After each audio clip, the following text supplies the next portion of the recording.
Okay, so essentially, I would say that Metroid Prime 4 is probably like my. Uh, I'd say it's probably second, maybe third favorite Prime game behind or tied with Prime 3. Um, the problem is like I prefer the gameplay in Prime 4. I really like the story in Prime 4. The music in Prime 4 is way better. And I also like the art direction of Prime 4 a lot more. But like the general progression of art of Prime 4, not as much.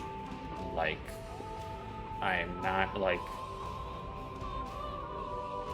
I was thinking about it the other day, and Prime 4 essentially. A lot of people are saying that Prime 4 is like a Zelda game, like Ocarina of Time, and I can't disagree with that. I think that that's actually a pretty accurate depiction of the game and its progression, which is fine. A lot of people are taking that as like a bad thing. I don't think that's a bad thing. I don't mind it. Probably my biggest problem with the game is not the fact that it's structured like a Zelda game. Like, I don't mind that it's structured like Ocarina of Time. I think that's fine. That's not a big deal to me. I like Zelda, so the game being structured like Zelda is not a problem with me. I don't think that every Metroid game has to be a Metroidvania. I think that's fine. That's okay. But that doesn't mean that like I want every Metroid game to be just like linear. And that's not saying all Metroid games are linear, because they're not. Most are, at the very least, like non-linear, have some level of exploration. Mission complete. 90% scans, 100% item discovery, which is good. I don't really care too much about getting 100% scans.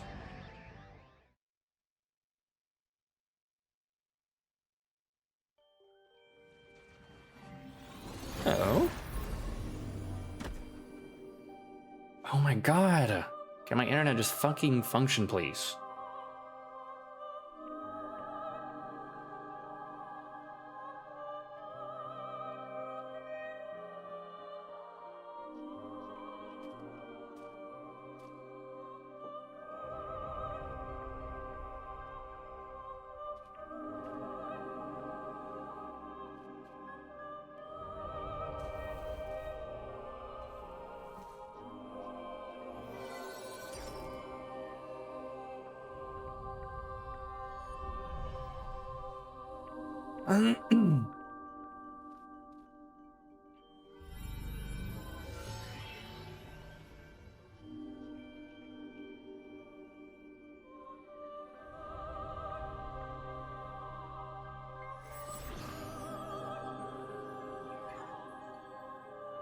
Nice.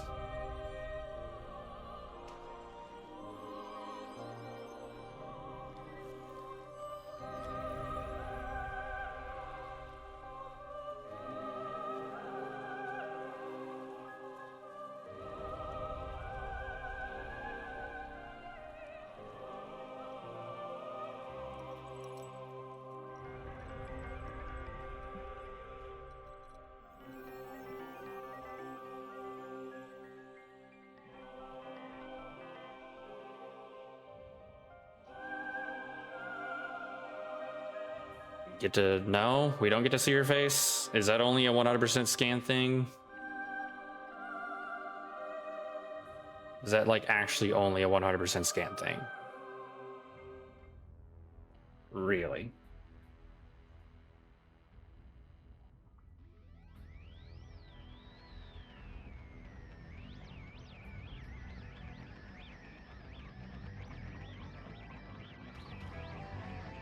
Okay, so the difference is Samus takes off her helmet. If you have 200% completion, the secret anime shows Samus without her helmet, kind of like a secret ending to Metroid Prime. Samus on your attack.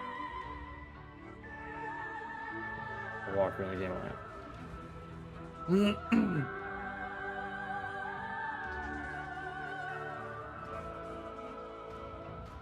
Okay. So I guess getting this Samus without her helmet thing is 100%. That includes scans. I'm gonna fucking put this on. Stop with the goddamn ads. I'm not doing ads right now. Fucking stop. So I'm kind of tired. This is the one thing about Prime that I actually kind of fucking hate. And all the Prime's games do this. This is not a Prime 4 problem. I hate the whole like shoving 100% like rewards behind scan logs. I fucking hate that. Scanning is not fun. It's just not. It is an interesting tool to like expand the lore. It is an interesting tool for like solving puzzles and stuff like that. But if you're just walking around scanning every single thing that exists on the entire goddamn planet just to get like scan logs, that's not fun. Like, it's not fun. I don't want to do that for 100% completion. It's not like a thing that I enjoy doing. And I don't know why the game, like Prime as a series, is obsessed with like forcing players to go for like all of the scans to get the 100% fucking rewards for it. Granted, it's not that big of a difference. You just see Samus without her helmet, but like, still, I don't feel like that should be a. I don't think that should be a thing. Like, I'm kind of tired of it. Like, all the Prime games do it. I'm not saying this is a Prime 4 problem specifically. All 3 Prime games do it, and I wish they would stop. Like, just fucking stop. We collect items for 100% completion because items help us through our journey.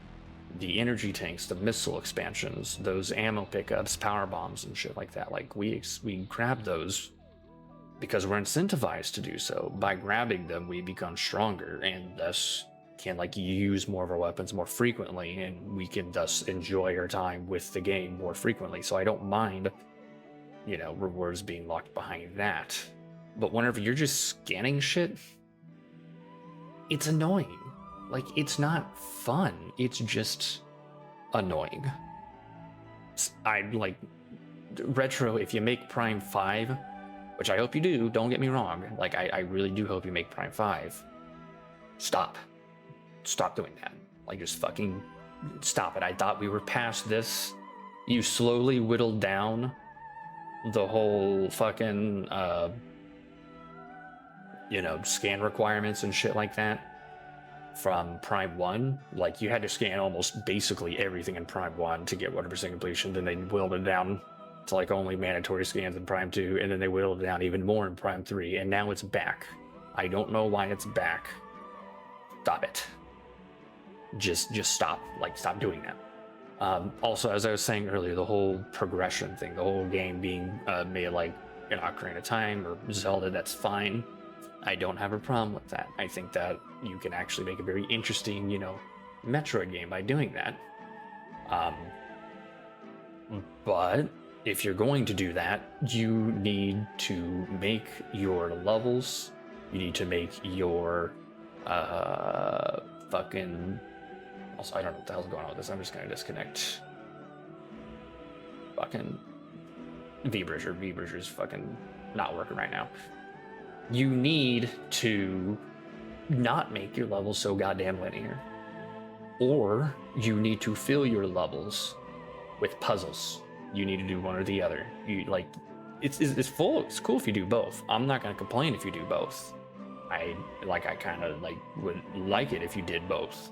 But you at the very least need to do like one or the other. You either make your like dungeons non-linear, make it more maze-like, or you fill them with puzzles. One or the other, or both. I know I said linear earlier, I meant to say non-linear. You can't just make like linear level design like you have here and just expect it to function. It to be like entertaining from a like Metroid fan or even a Zelda fan. Like, I love Zelda. Like, Zelda is up there with like my favorite franchises along with Metroid. It's like Sonic, Zelda, and Metroid are like my 3 favorite franchises. So I genuinely don't mind Metroid being structured like Zelda, especially if like we're not getting as many traditional Zelda games anymore with like Breath of the Wild and so so on and so forth. So I I'm not saying this is a bad game. It is absolutely not a bad game, not at all. Um, I would definitely replay this over Prime 2. I would probably replay it over Super Metroid. I would probably replay it basically over Metroid 1 and 2. Um, I don't know if I would replay it over Prime 3. Maybe. I'd have to replay the game, probably in the future. I'm not going to replay it now. I'd have to replay it again in the future, see how quickly I can beat it. The main reason I don't replay Prime 3 a whole lot is because it's just long. Prime 3 is a very long game. And that's fine. Like, there's nothing wrong with the longer game, but it does kind of hurt its replay value a little bit. At least to me, it does.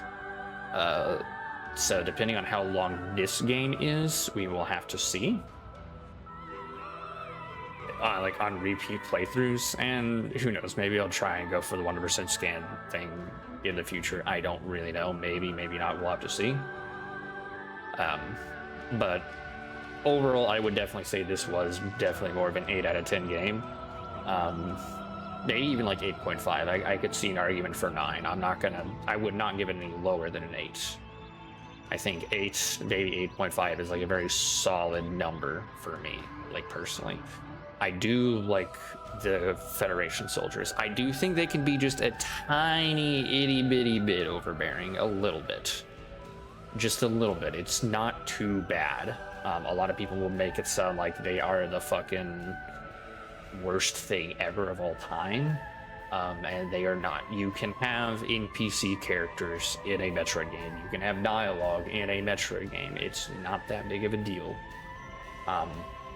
A lot of people will make the argument like, oh, my atmosphere, oh, I gotta have atmosphere. Like, atmosphere is not exclusively the literal physical atmosphere. It's, it is including that. Like, it includes the literal physical atmosphere. It includes the music. It includes, the lighting, the coloring, the story. The story plays a part in the atmosphere, and the NPCs play a part in the atmosphere. Atmosphere is a lot more of a vague and more broad topic than what a lot of Metroid fans will say it is. And if a game developer goes on and is like, oh, I want to add NPCs, I want to add dialogue into my game, that is part of the atmosphere. Atmosphere is part of the experience. Like, those NPCs become integrated into the atmosphere. And in my opinion, I think that the characters here did a pretty good job, because the atmosphere that they was going for here is an atmosphere of being stranded. That's the idea they wanted to get across. They wanted you to feel like you were stranded on an alien planet with a crew of soldiers. And that's exactly how I felt. Them piping in and them talking and then providing dialogue only added to that atmosphere because they were there with me. The atmosphere was designed with them being with me in the situation. So even though Metroid fans will constantly be like, oh, my atmosphere, my atmosphere, my atmosphere, they're just using a buzzword. It's like momentum to Sonic fans. They're just saying shit because they want one very specific thing, but they don't know how to, like, convey what it is that they want, so they just use the fucking, what's the term for it? The buzzwords. They just use the buzzwords, like the whole, oh, my atmosphere, I gotta have, that's what I'm looking for in a Metroid game, is atmosphere. When in reality, it's just, it's the story, it's the fucking characters, it's the world, all of it is atmosphere, all of it is part of the experience. And I don't think that the NPCs here take away from that. I think that they add to it, in my opinion. There are instances where they can be overbearing from a gameplay perspective, but it's really not that bad. A lot of people will act like it's the end of the world. It really isn't. Also, I'll probably end off on this because another ad's getting ready to start, and I've put it on snooze like multiple times, and I'm not planning on streaming for too much longer. I kind of just want to finish this and we'll be done. I also think it's the best playing Metroid, like the control wise. I think it plays probably the best out of all the Prime games. I prefer how this plays over pretty much every other Prime game, from the controls to the physics to the interactions with abilities and stuff like that. It is a very, very nice game to play. It's a very smooth experience, which I do like. Maybe in the future we will return to this. I don't think it'll be in the near future, but we will be returning to this game eventually.